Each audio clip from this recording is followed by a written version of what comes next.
3:30 वाजता माननीय मुख्यमंत्री महोदय काल उत्तर देणार आहे. चर्चेला सुरुवात करत असताना मी महाराष्ट्रातली एक गाजलेली लावणी या ठिकाणी ऐकवली, ती पुन्हा ऐकवतो. हो. आईनं दुपारी भीमा तिरी खोडी कोणी काढली क बाई माझी करंगळी मोडली. आता खोडी कोणी काढली आणि करंगळी कोणाची मोडली हे काही कळायला मार्ग नाही. पण सातारा जिल्हा म्हणजे यशवंतरावांचा जिल्हा,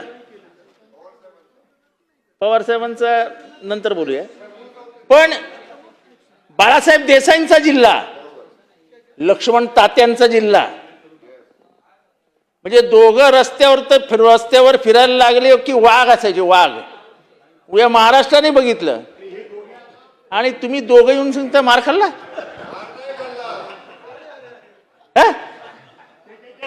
अरे मकरंद, म्हणजे तुला, म्हणजे सॉरी, तुम्ही मंत्री महोदय आहात, पण तुम्ही माझे फार जुने मित्र आहे. लक्ष्मण तात्यांचे आणि माझे संबंध अतिशय चांगले होते. बरोबर धक्काबुक्की झाली म्हणजे मार खाल्ला नाही, त्यामुळे ते मार खाल्ला हे काढून टाका. पोलिसांना नडलो आम्ही नाही. अध्यक्ष महाराज, मी परत सांगतो, आम्ही 4घच होतो आणि 100 पोलीस होते, तरी सुद्धा आम्ही त्यांच्या बरोबर त्या ठिकाणी नडलो. त्यामुळे मार खाल्ला असं म्हणू नका. धक्काबुक्की झाली, झटापट्टी झाली हे जरूर म्हणा, हातापायी झाली आमची. विषयावर बोला. हा, विषयावर बोला. तुमचे विषयावर बोला. परत ते असं आहे, जितेंद्र आव्हाडजी, आपण वेगळं बोलेल, ते परत वेगळं बोलतील, वेगळं बोलला. विषयावर बोला. असं कसं? विषयावर बोला. विषयावर बोला. त्याला विषयावर बोला. चला विषयावर बोला. परत नाही, अध्यक्ष महोदय, असं आहे, मार खाल्ला नाही खाल्ला बाजूला ठेवून द्या. मार खाल्ला नाही खाल्ला बाजूला ठेवून द्या. थोडस करंगळीला लागलेलं आहे, तो करंगळीला लागलाय, तो कदाचित खराचचा मार असेल, म्हणजे मला त्याच्याबद्दल काय बोलायचं नाही. पण अध्यक्ष महोदय, एकनाथ शिंदे साहेबांना येऊन सभागृहात बोलावं लागतं की घटनेची पायमल्ली होते, लोकशाहीचा खून होतोय.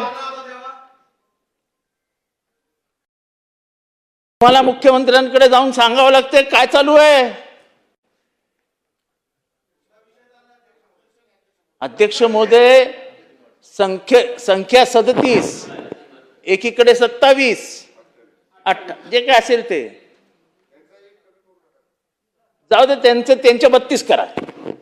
पण तुमच्याकडे संख्या जास्त असताना पोलीस प्रशासनाला हाताशी धरून तुमचे 2 सदस्य आत जात असताना त्यांना घसटून बाहेर काढून तुम्हाला तुमच्या भाषेत धक्काबुक्की करून तुम्हाला इथनं पळवून लावलं. पळवून नाही म्हणजे तुम्हाला घेऊन गेले. ठीक आहे, चांगले. अहो, तुम्ही कुठल्या खानदानातले? अहो, तुमच्या वडिलांची ओळख काय? गावातनं पोरगा बोलवायचा, ये झालायस ना, इंटर झालायस ना, चल लाग पोलीस मध्ये. हो आव्हाड साहेब, तुम्ही आपण विषयावर बोला. अहो, विषयावर बोलतोय. असे जर बोलले, लॉ अँड ऑर्डर आहे, नको ना. लॉ अँड ऑर्डर आहे. कुठे आहे याचा विषय? लॉ अँड ऑर्डर आहे ना. हा साताऱ्याचा विषय अहो, कुठे आहे? कायदा आणि सुव्यवस्था आहे ना. असं नका करू. कायदा आणि सुव्यवस्था आहे ना. आपण विषयावर बोला. अहो, विषयावरच आहे. आपण विषयावर बोला. अहो, अख्ख्या घटनेची पायमल्ली होत असताना असं आहे, एक मिनिट आपण एक मिनिट जो विषय पोलीस स्टेशनला रजिस्टर्ड केस झाला नाही, ज्या विषयाची नोंद कुठल्याही पोलीस स्टेशनला घेण्यात आली नाही, अशा विषयाला आपण गृहीत धरून जर बोलणार तर तो लो अँड विषय नाही आहे. पण ते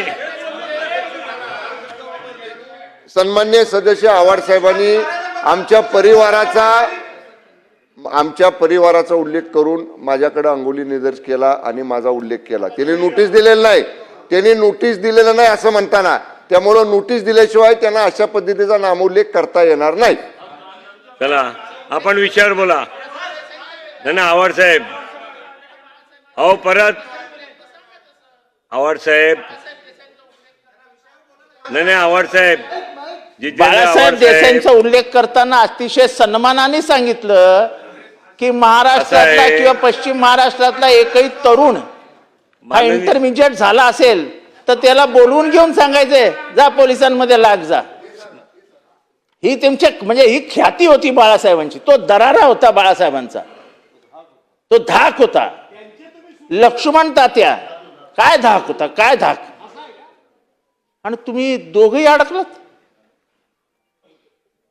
तुम्ही दोघंही अडकलात आणि तुमची ब्र काढण्याची हिंमत नाही. अहो कोणी केलंय त्याचं नाव तर घ्या, महाराष्ट्राला कळू द्या ना. हा महाराष्ट्राला कळू द्या, कोणी द्या. आणि सर्वात वाईट काय वाटतंय की तुमच्या नेत्याला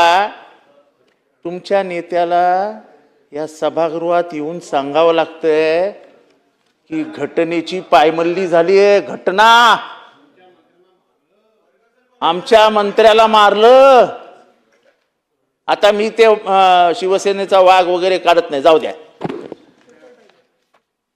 पण काय चालू आहे, एकीकडे मेजॉरिटी असताना दुसरीकडची मायनॉरिटी येते आणि मेजॉरिटीला बाजूला करून मायनॉरिटीचा अध्यक्ष बनवतात. ही लोकशाहीची पायमल्ली आहे की नाही आहे.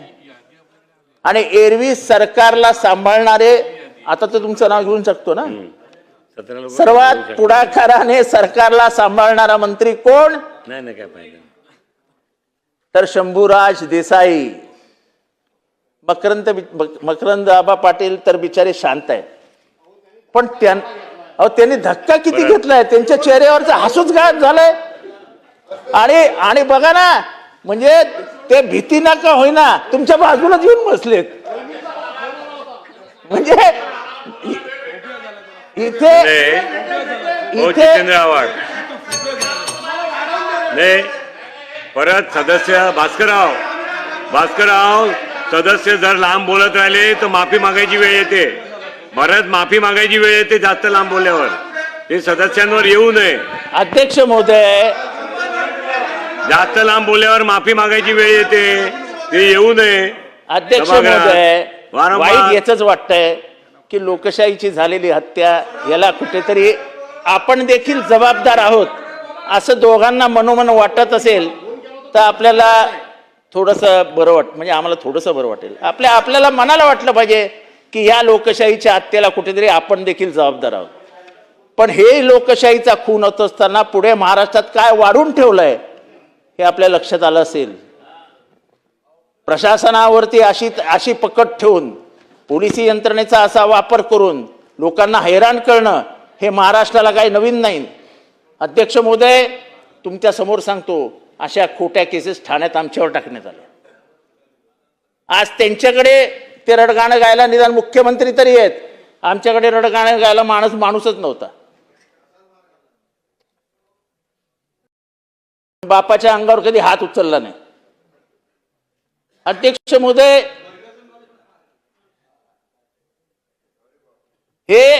हे सगळं प्रकरण आहे ना, हे महाराष्ट्राला लाज आणणार आहे, लाज आणणार आहे.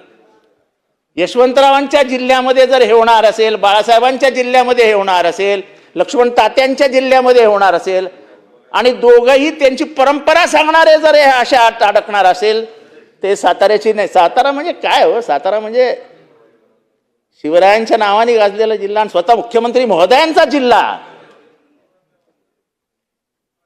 गोरे साहेब, तुम्ही काय जवळ मुद्दामून आलात की काय? तुम्ही मुद्दामून आलात, बरोबर नाही. असं आता इथेही त्यांना घाबरवणार असाल असं बरोबर नाही हो. अध्यक्ष महोदय, चला कन्क्लूड करा प्लीज. बंद करा, आता तर सुरू केलंय.